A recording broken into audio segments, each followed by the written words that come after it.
નમસ્કાર, હું ડૉક્ટર અમિત ભટ્ટ। આજે આપણે જાણશું કે પાર્કિન્સન ડિસીઝ એટલે શું। પાર્કિન્સન ડિસીઝ એટલે કંપવાત। કંપવાત એ ઉંમરને કારણે જેમ જેમ ઉંમર વધે એમ કંપવાત આવવાની શક્યતાઓ વધે છે। આ રોગ કેમ થાય? જેમ ઉંમર થાય એમ ધીરે ધીરે બ્રેઇનને ઘસારો પહોંચે અને અમુક સ્પેસિફિક જગ્યામાંથી કે જે બ્રેઇનની અંદર આપણી હલનચલનના અવયવો હોય એમાં ડોપામિન નામનું કેમિકલ પેદા કરતી જગ્યાઓ હોય જેને સબસ્ટેન્શિયા નાયગ્રા કહેવાય, એમાંથી જ્યારે કોષ સુકાય અને ડોપામિનની ઉણપ થાય, જ્યારે 85% જેટલો ડોપામિનનો જથ્થો જે રિઝર્વ હોય આપણા બોડીનો એ ખાલી થઈ જાય ત્યારે પાર્કિન્સન રોગ થાય છે।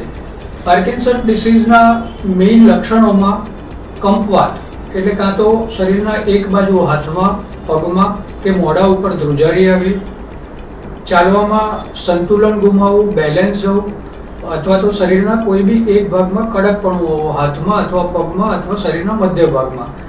આ મેઇન 3 લક્ષણોને આધારે પાર્કિન્સન ડિસીઝનું નિદાન કરવામાં આવે છે।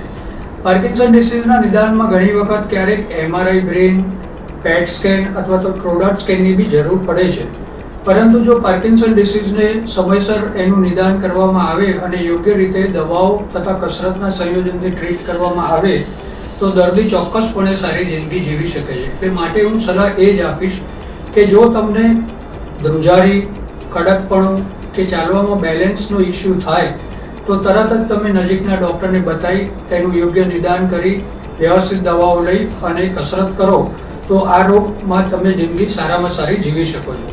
આભાર।